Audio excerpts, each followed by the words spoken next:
بعد مجھ پہ مہربانی کیجیے، شکریہ جناب علی۔ دو گزارشات ہیں۔ کانسٹیٹیوشنل امینڈمنٹس ہوئی اور پاکستان کو ایک نیا نظام عدل دیا گیا ہے۔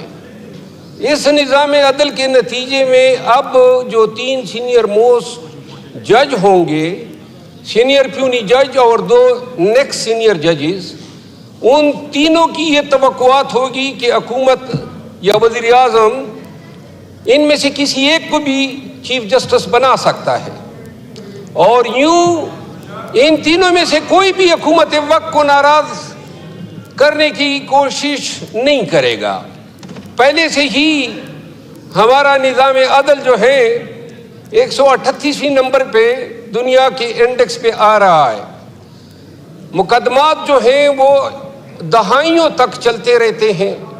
اب یہ جو امینڈمنٹ ہوئی ہے، ہو سکتا ہے موجودہ طور پہ تو حکومت مستفید ہو، شاید جج صاحبان کوشش کرے کہ تابعدار رہیں، لیکن جب یہ حکومت نہیں ہوگی، کسی اور پارٹی کی حکومت ہوگی، تو کیا یہ جو نظام دیا ہے، کیونکہ تینوں جج صاحبان جو ہیں وہ حکومت وقت کو ناراض نہیں کریں گے، یہ اس آئینی ترمیم کا سب سے ڈیزاسٹرس آسپیکٹ ہے۔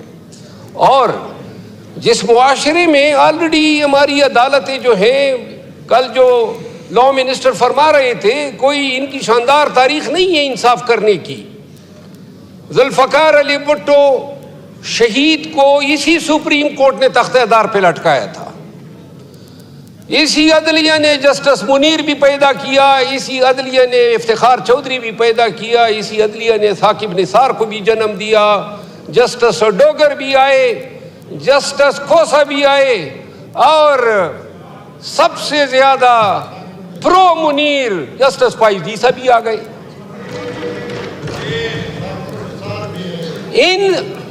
اس نظام عدل کی ہوتی ہوئی جو پہلے سے تھا، کوئی مایہ نہیں تھا۔ میں 32 سال میرے ہو گئے اس پیشے سے وابستہ، اس پہ خوش ہوتے ہیں جج صاحبان کہ ہمیں عدالتوں میں مائی لارڈ پکارا کرو۔ انگریزوں کے دور میں لارڈز ہوا کرتے تھے اور وہ جج ہوا کرتے تھے، تو ان کو ہم مائی لارڈز کہتے تھے کہ خاندانی شجرے ان کے لارڈ سے ملتے تھے۔ یہاں پہ تو اب جس طریقے سے افتخار چودھری نے بھرتیوں کا سلسلہ شروع کیا اور جو جج صاحبان ایلیویٹ ہو گئے، اور اب جو سپیریئر جوڈیشری پہ جو عدلیہ بیٹھی ہوئی ہے، وہ اس سمیت بندیال بھی سمیت، وہ بھی کوئی اتنا مایہ جج نہیں تھا، اس نے بھی دڑن تختہ کیا تھا۔ یہ دیکھیں، کوئی آپ کا، کوئی ہمارا، کوئی ہم پہ مہربان، کوئی آپ پہ مہربان، ہمیں مہربان جج چاہیے ہی نہیں، آزاد جج، بلکہ آزاد سے بھی زیادہ ذمہ دار جج چاہیے جو انصاف کر سکے۔ ثاقب نثار آیا تھا، اس وقت بھی ہم کہتے تھے 1 کلو نہ بنا ہوا تھا، ڈیم بنا رہا تھا۔ بدبخت ڈیم کے ساتھ تمہارا کیا کام ہے؟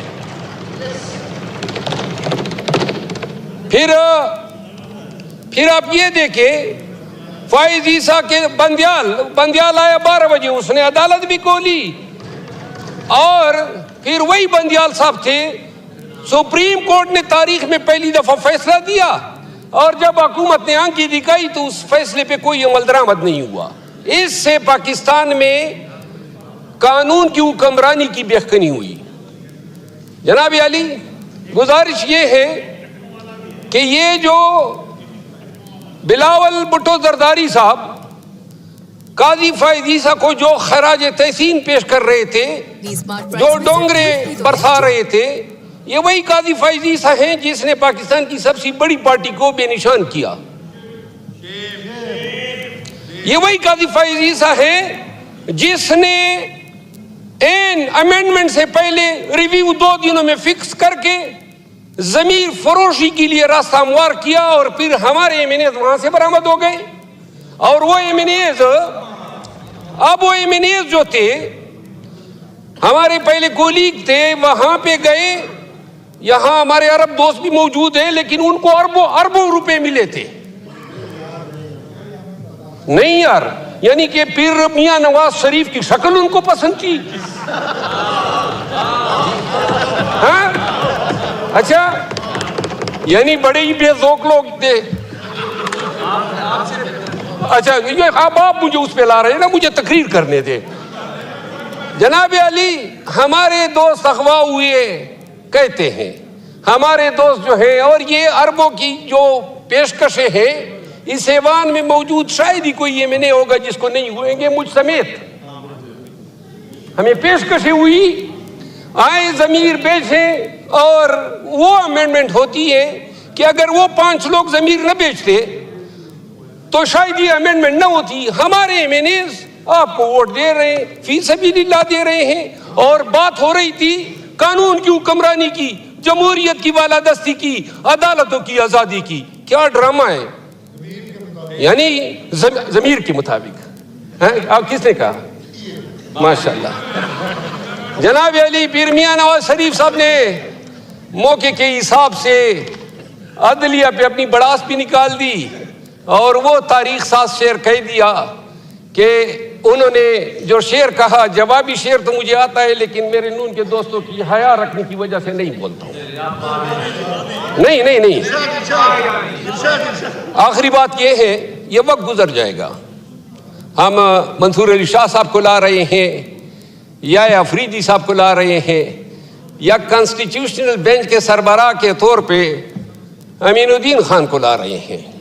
کوشش یہی ہے کہ آئندہ کے 3-4 سالوں کے لیے نظام کو اسی طرح رکھا جائے تاکہ یہ اسمبلی اپنی میعاد پوری کر سکے. یہ وقت گزر جائے گا, لیکن ملک کو ہم نے ایک ایسے راستے پہ گامزن کر دیا.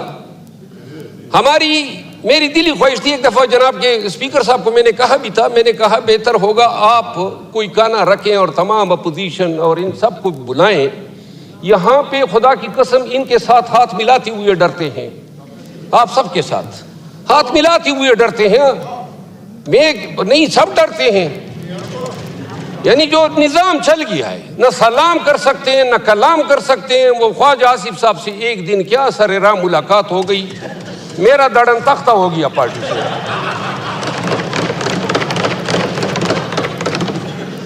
تو میری گزارش یہ ہے جناب اسپیکر کہ یہ جس طریقے سے امینڈمنٹ لائی گئی, شاید ہی بارڈر لائن پہ ہم رہ گئے. تھوڑا سا اگر ایک ہمیں اکوموڈیٹ کر دیتے تو یہ کنسنسس سے بھی لائی جا سکتی تھی. ہاں جی سر, مجھے توجہ آپ ساری اپنی طرف کھینچ رہے ہیں. جناب ڈپٹی اسپیکر صاحب, آخری بات یہ ہے کہ لکی سیمنٹ ایک ادارہ ہے جو لکی مروت میں قائم ہے. ایشیا کا سب سے بڑا سیمنٹ پلانٹ ہے. سن 1996 سے یہ آپریشن کر رہا ہے. ہماری شیخ بدین کے پہاڑ جو ہیں اس نے نگل لیے, لیکن میرے علاقے, میرے حلقے کو نہ تو یہ CSR میں کچھ دے رہا ہے, نہ رائلٹی میں دے رہا ہے, اور نہ ہمارے حلقے یا لوگوں کی فلاح و بہبود کے لیے کوئی کام کیا ہے. میری استدعا یہ ہے, جو منسٹر ہیں انڈسٹریز کے, ان سے استدعا ہے کہ ذرا یہ ملاحظہ کر لیں. واحد یہ شیل ہے, پیٹرولیم انڈسٹریز ہیں, جتنے ایکسکیویشن ہوتے ہیں وہ اپنا کردار ادا کرتے ہیں. تو لکی مروت کے لیے جو لکی سیمنٹ جو ہمارے حقوق پہ بیٹھی ہے, اس حوالے سے اگر وہ کوئی آپ ملاقات کا ان کو کہہ دے, میں اپنے علاقے کی ڈیلیگیشن لے جا کے ان کے سامنے رکھ دوں گا. ان تمام گزارشات کے ساتھ آپ کا مشکور ہوں کہ آپ نے مہربانی کی, شفقت کی. بہت شکریہ.